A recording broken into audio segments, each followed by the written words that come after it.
Dan yang pasti itu saya memastikan bahwa Parade Selera Rasa 2024 pasti akan nyaman untuk siapapun pasti akan nyaman. Kita akan bikinkan tempat beberapa yang memang khusus.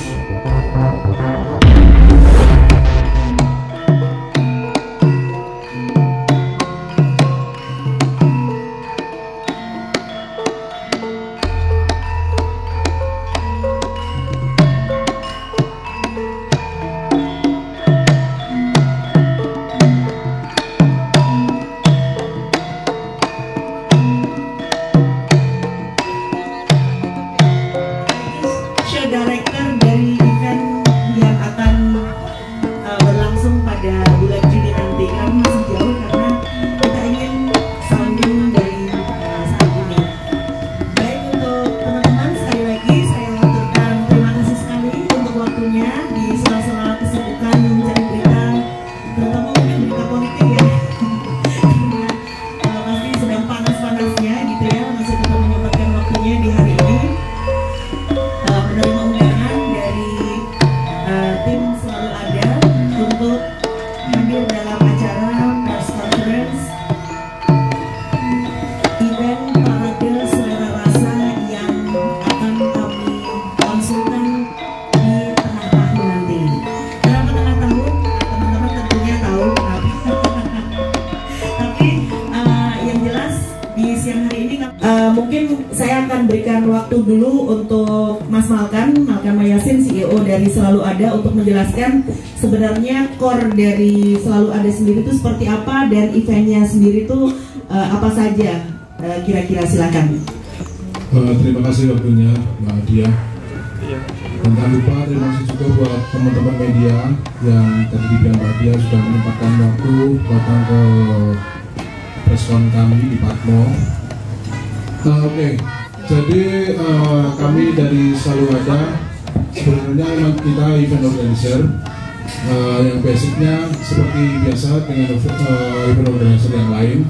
Kita basic di event, apa saja yang kita kerjakan sebenarnya banyak. Kemarin kita juga sempat mengerjakan beberapa eventnya Persis Solo.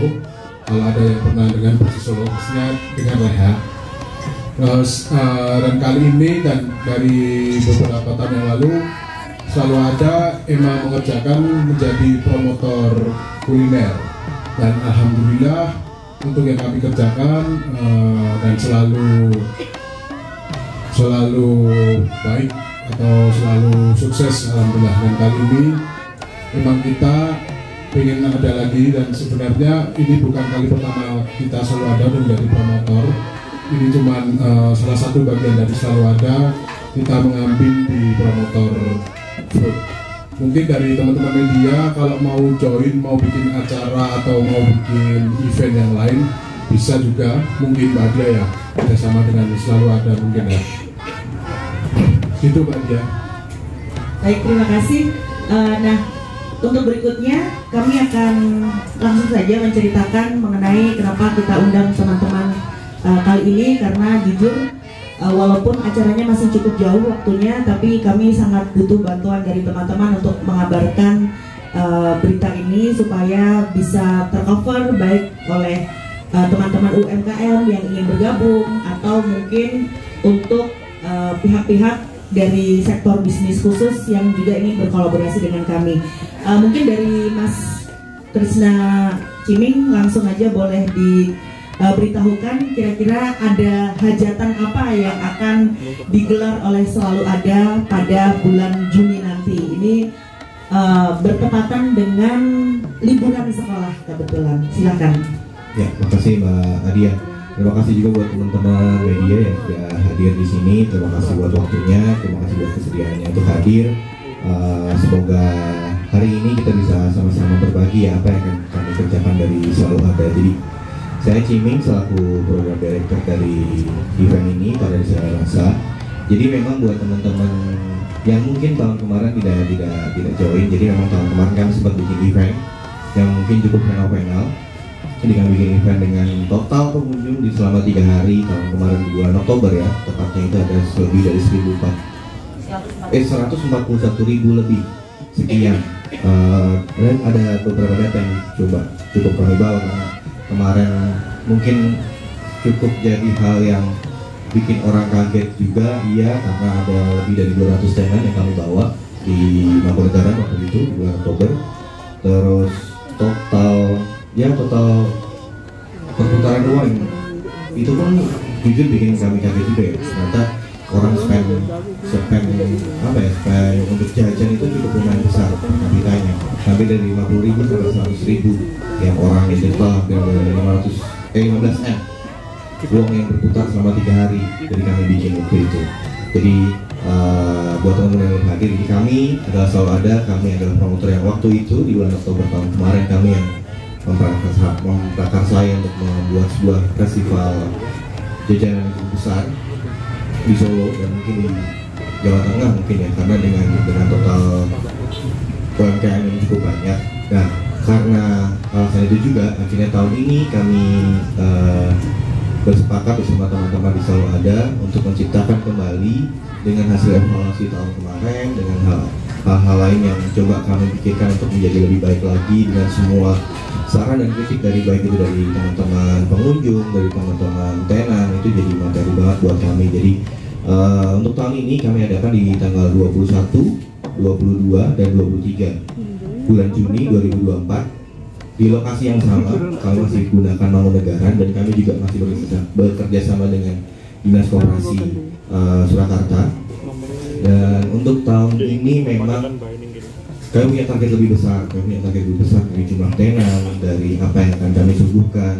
Beberapa hal memang target kami sama seperti tahun lalu, untuk mempercepat lagi, untuk memperluas lagi teman-teman dari UMKM yang ada di Solo. Jadi memang target utamanya ya teman-teman UMKM ini. Jadi kami hanya jadi fasilitator saja. Dan untuk tahun ini memang ada cukup banyak evaluasi di tim kami, baik itu dari mulai kenyamanan pengunjung, karena mungkin kalau teman-teman yang kemarin sempat hadir di tahun lalu, memang kami cukup punya minus di bagian itu. Dan tahun ini kami juga sudah persiapkan ini dari mulai tahun lalu sebenarnya. Jadi hal-hal evaluasi dari teman-teman media segala macam kami sudah mulai collect itu, dan kami sudah mulai menata beberapa aset-aset apa yang akan kita bikin, evaluasi apa yang akan kita kerjakan. Makanya di hari ini kami memberanikan diri untuk mengajak teman-teman hadir untuk sebagai saksi bagaimana di tahun ini kami akan mulai lagi di tanggal 21, 22, dan 23. Dan harapannya sih tetap dengan yang sama ya, bahwa kami bisa jadi fasilitas untuk teman-teman UMKM lebih melesat lagi, punya panggung yang lebih besar lagi untuk mereka bisa showing produk mereka, dan itu benar-benar bisa jadi ya tetap sama kayak tahun kemarin, bagaimana di festival ini mereka bisa punya investor baru atau mereka bisa punya panggung baru untuk boleh berjalan. Kemarin belum pernah ikut, kalau teman-teman yang datang pasti cukup jadi on point. Ada beberapa brand yang memang tidak pernah ikut festival, kayak misalkan ada masakan Padang, terus tiba-tiba ada brand yang memang ghost kitchen di rumah dan gak pernah ikut festival kuliner, akhirnya datang. Dan di tahun ini pun kita sama, kami memberikan slot untuk semua segala macam teman-teman yang punya brand, baik itu terutama di kuliner, dan lalu ada teman untuk fashion dan craft. Nah, untuk tahun ini memang kenapa akhirnya kami pilih Juni, tadi Mbak Nadia sudah sempat spill, karena memang bertepatan dengan libur sekolah. Kenapa nggak sama kayak tahun lalu bulan Oktober? Karena bagi kami ada satu momentum yang memang harus kami kerjakan. Melihat di libur sekolah, otomatis pasarnya Solo akan semakin besar karena libur kenaikan kelas ya, otomatis jarak liburnya lebih panjang daripada cuman libur tengah semester.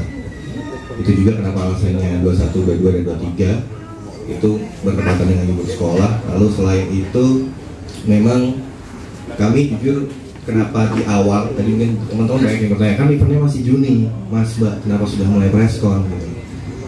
Kami memang buka banget dan butuh banget bantuan teman-teman dari media untuk mempublikasikan ini, karena sama yang sudah disampaikan sama Mas Malkan sebagai selaku CEO dari Solo Ada, bahwa ini adalah fokus kami yang pertama sebagai promotor, karena basic kami selama hampir 2-3 tahun ini memang di event organizer, dan kami butuh teman-teman media untuk menyampaikan ini. Jadi memang ini kami berangkat secara kolektif, kami berangkat secara kolektif bersama dengan teman-teman UMKM yang daftar. Nah, harapan kami ini juga jadi medium buat siapapun yang ingin bekerja sama dengan kami, baik itu dari BUMN ataupun dari brand apapun saja, ataupun dari teman-teman media. Kita bisa bikin kolaborasi something pun itu sangat menarik buat kami. Jadi kami sangat-sangat terbuka untuk kerjasama model apapun. Jadi kenapa kami ajak sekarang, supaya teman-teman juga bisa bantu memperluas berita ini sehingga banyak yang bisa terdampak, baik itu secara ekonomi ataupun secara value something yang bisa kita olah bareng-bareng nih di festival ini. Target kami masih sama, dan kalau kali ini kenapa namanya parade, memang apa ya, kami merasa kalau namanya festival itu udah terlalu sering, jadi agak susah untuk diingat ketika bicara soal brand ya. Ketika bicara soal brand, nama parade ini sebenarnya similar sama pesta, festival, konsep itu hampir sama. Jadi kami memilih parade selera rasa jadi brand yang akan kami angkat, jadi IP yang akan kami angkat tahun ini. Itu jadi titik mempermudah teman-teman ataupun siapapun yang mendengarkan, ya parade selera rasa, oh ya teman-teman ini yang bikin. Kalau festival atau event kuliner terbesar paling gampang carinya apa? Parade selera rasa. Jadi kami mencoba mencari ikonik nama yang paling gampang, dan lalu tagline tadi juga disampaikan juga sama Mbak Adia. Kami parade kan sama dengan pesta, jadi kami bawanya dengan pesta kulineran terbesar lagi, karena tahun lalu kami sudah bikin, dan teman-teman juga sudah menyampaikan ke semuanya bahwa kemarin menjadi festival yang cukup besar dengan pengunjung dan juga tenar. Akhirnya kami garis bawahi dengan kata lagi, supaya ya memang ini dari kami lagi memberikan satu festival kuliner yang sama namun dengan proyeksi yang lebih bagus lagi. Jadi mungkin segaris besar gitu dulu sih Mbak Dia. Nah mungkin tadi alasan kenapa bernama Parade Selera Rasa sudah disampaikan. Nah mungkin dari Ciming sendiri boleh cerita gitu ya, dengan apa isian tahun lalu tuh apa yang berbeda, kemudian mungkin bisa di mention juga sebenarnya keluhan-keluhan apa yang disampaikan oleh tenan maupun pengunjung waktu itu, dan apa yang kita janjikan untuk diperbaiki dan dibuat menjadi lebih proper untuk tahun ini. Thank you Mbak Adia. Jadi memang ada dua concern yang cukup jadi pembelajaran penting bagi kami di Selalu Ada, adalah terkait manajemen sampah ya. Karena ternyata ya kami sendiri selaku promotor juga kemarin di luar ekspektasi sebenarnya ketika melihat pengunjung sebanyak itu. Kami target intel ya teman-teman, intel 10.000 sebenarnya. Target intelnya itu kemarin 10.000. Kami sebenarnya di antara kami semua ada di tim sampai segala staff pun kemarin cukup berjibaku cukup besar ketika di hari pertama kami mendapatkan 26.000 sekian ya waktu itu. Itu sampai malam kami akan langsung mulai meeting lagi apa yang harus kami kerjakan besok, karena kami tahu besoknya adalah hari Sabtu gitu ya. Dan di malamnya hari Jumat itu memang sampahnya banyak sekali. Jadi kalau bicara soal nominal kami kemarin cuma range di angka 10 sampai 15 juta untuk coverage sampah aja selama 3 hari. Tapi ternyata waktu admin dan istri saya yang menyampaikan, ternyata kami habis hampir 40-an juta untuk mengkonversi semua sampah dari 151.000 orang itu. Jadi itu jadi concern yang cukup besar buat kami. Terus kenyamanan, karena mungkin kalau teman-teman yang mulai datang masih banyak yang duduk di bawah apa dan segala macam.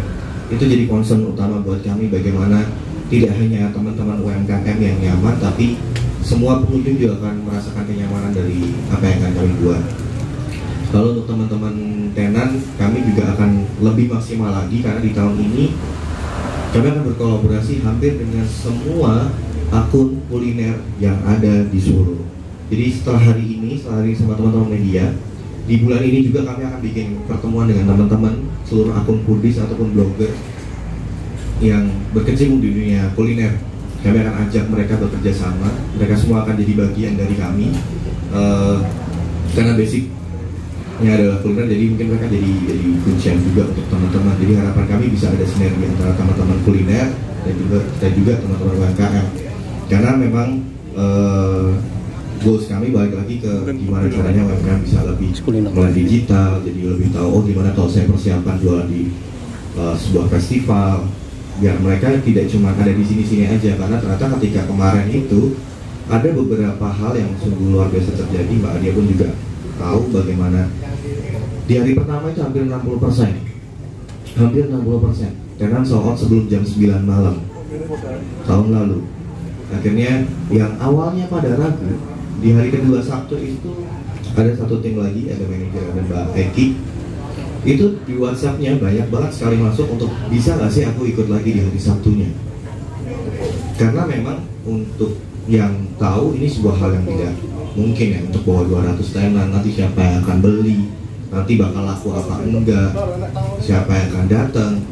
Kok tenannya banyak, kalau cuma 1000 orang dibagi 200 tenan nggak mungkin cukup dan segala macamnya. Tapi ternyata Tuhan berkata lain, semesta berkata lain dengan kita, dan akhirnya kemarin tahun lalu terjadi.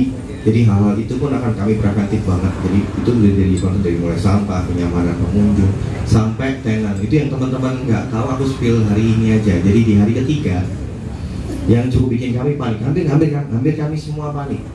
Karena ini baik lagi, tadi Mas Mata sudah bilang bahwa kami jadi promotor pertama yang baru di kuliner.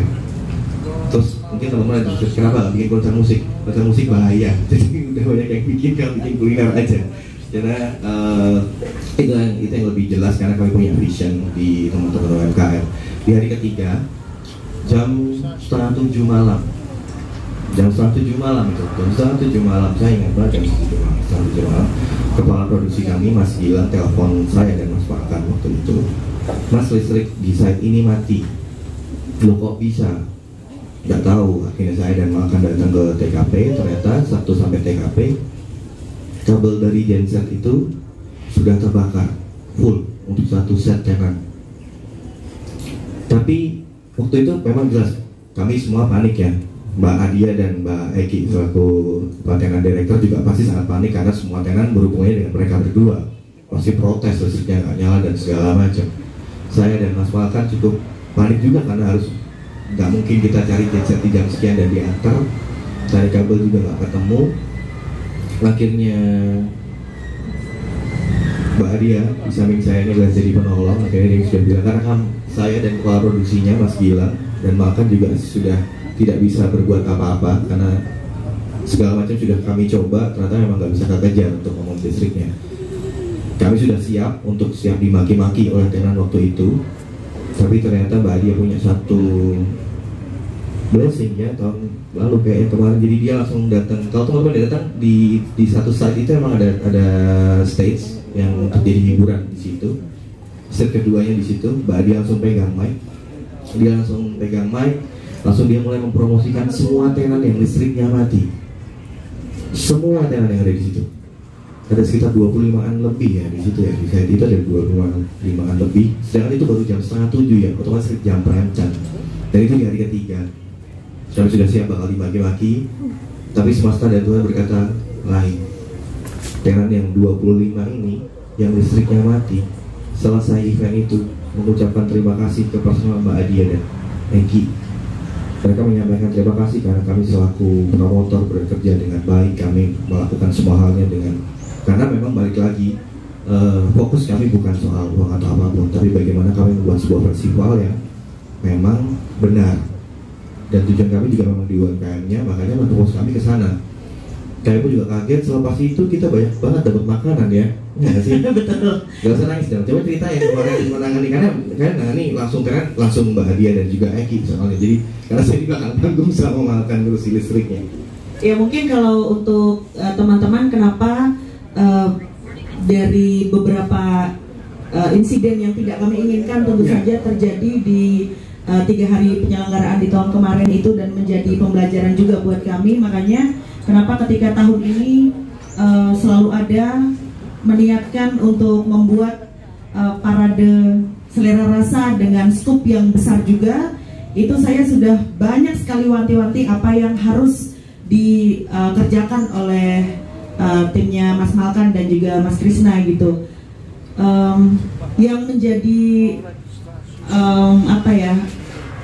yang menjadi kebahagiaan khusus buat kami dari Departemen Tenan, Eki dan juga saya bersama dengan teman-teman adalah bagaimana tenan itu sangat understanding dengan situasi yang tidak menyenangkan sama sekali. Yes. Saya tidak bisa membayangkan ketika di jam prime time satu site yang isinya sekitar 25 sampai 30 tenan itu mati semua, sementara di tenda yang lain, tetangga-tetangga yang lain tetap nyala, sibuk dengan pembeli. Saya tidak kebayang betapa dongkolnya mereka.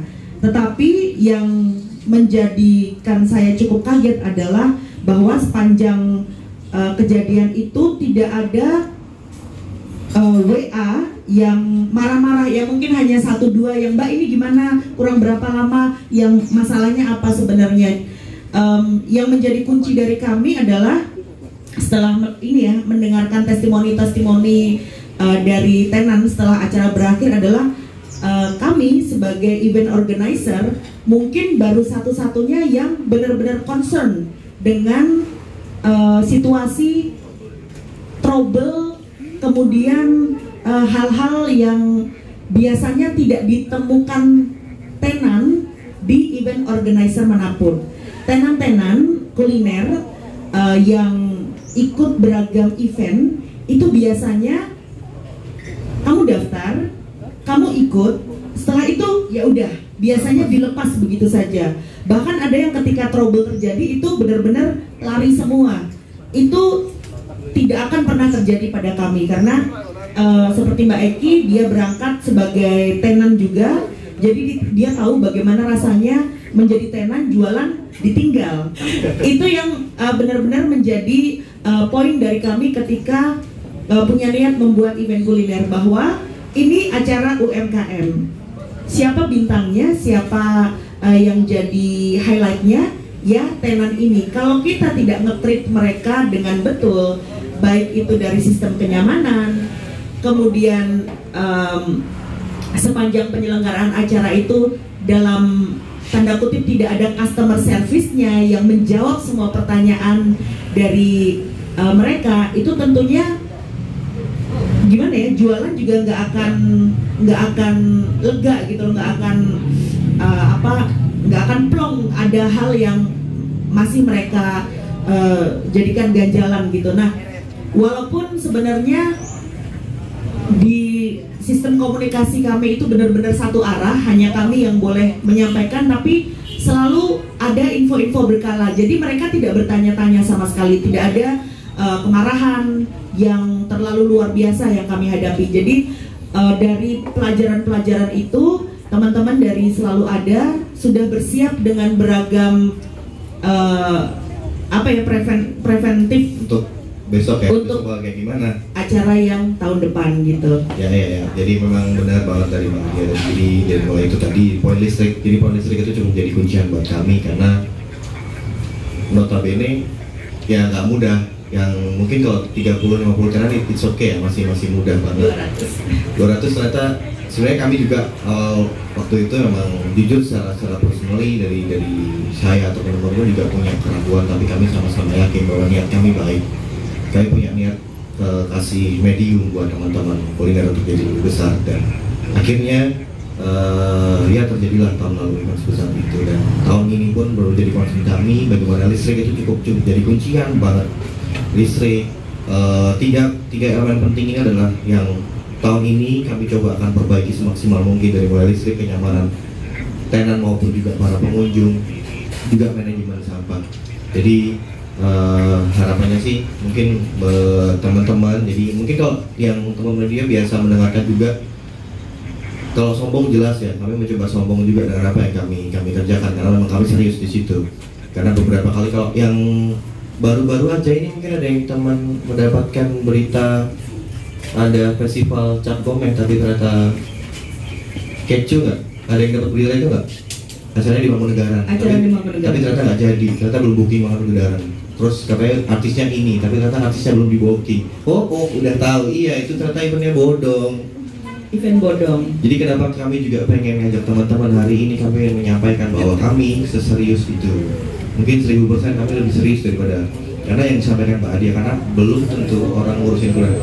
Kalau orang yang tahu, teman-teman media pasti event kuliner itu sebenarnya emang ladang cuan, karena lo bayar tenan, dan kita dapat duit. Lo jualan lo sepi, atau rame, kita bodo amat. Yang penting lo udah bayar di kita. Kami mencoba untuk tidak itu. Jadi waktu lalu kami sempat bikin event kecil-kecilan. Lalu ternyata di luar ekspektasi kami. Akhirnya sebagai wujud tanggung jawab kami selaku penyelenggara, kami refund setengah uangnya. Beberapa waktu lalu mungkin teman-teman media juga tahu kami bikin event juga di Slamet Riyadi. Itu pun juga sama. Kami kasih beberapa hal yang memang karena balik lagi concern kami, Mas Maka sudah memberikan suggest buat teman-teman di tim bahwa kita fokusnya di kuliner. Jadi gimana caranya kita harus berikan lebih dan lebih lagi buat teman-teman. Jadi kita harapan kami bisa jadi percontohan untuk teman-teman yang lain ketika making event kuliner. Kasarnya jangan zolim juga sama teman-teman, jangan teman-teman nanti cari berkat, cari duit dan segala macam. Jadi jangan kasih mereka ya lu bakal rame kok kalau pesan di sini dan segala, tapi ternyata waktu running mereka ditinggal, eventnya tidak jelas. Jadi harapannya energi positif ini mungkin kasarnya kesombongan dari kami ini yang mungkin bisa teman-teman sampaikan untuk teman-teman bahwa kami seserius itu sebenarnya untuk tahun lalu. Dan Januari awal kemarin di salah satu nomor WhatsApp di antara Mbak Aki dan Mbak Adi itu sudah ada yang tanya tahun ini mau tanggal berapa dan bulan apa. Itu juga kenapa jadi alasan kami ajak teman-teman untuk hadir hari ini. Ya, baik. Terima kasih.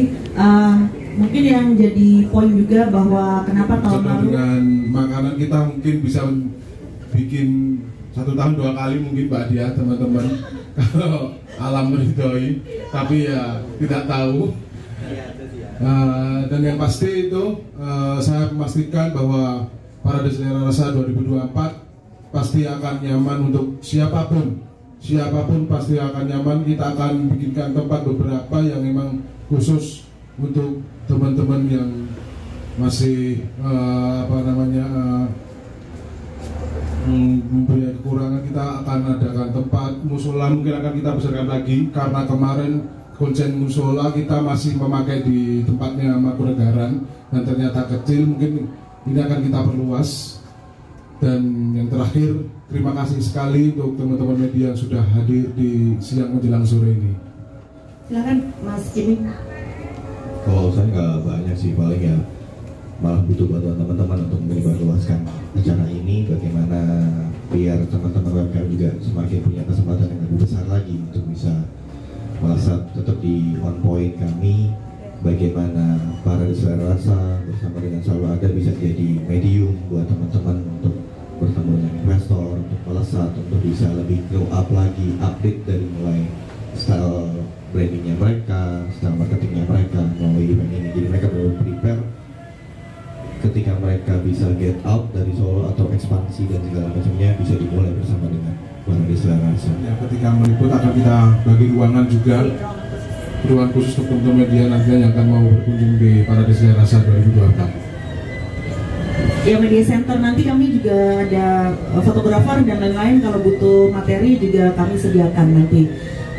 Kemudian untuk yang terakhir mungkin dari kami sebagai departemen tenan juga pastinya menjanjikan kenyamanan yang lebih kepada para tenan, walaupun tidak terlalu banyak jumlah yang kami naikkan di tahun ini untuk jumlah tenannya, tapi mudah-mudahan itu menjadi pemicu juga atau pemecut bagi para tenan menghadirkan produk-produk yang memang unggulan dari mereka. Tadi seperti yang disampaikan, kami ingin bahwa tenan-tenan ini bukan hanya besar di Solo, tetapi ketika keluar pun akan menjadi salah satu highlight di festival-festival makanan apapun di luar kota. Dan pastinya di Parade Selera Rasa nanti kami sudah siapkan gimmick-gimmick menarik yang akan menjadi highlight dari penyelenggaraan 3 hari Parade Selera Rasa.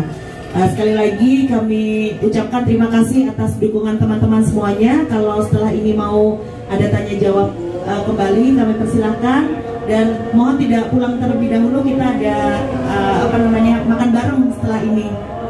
Terima kasih. Siap, terima kasih Mbak Show Director, juga Mas CEO.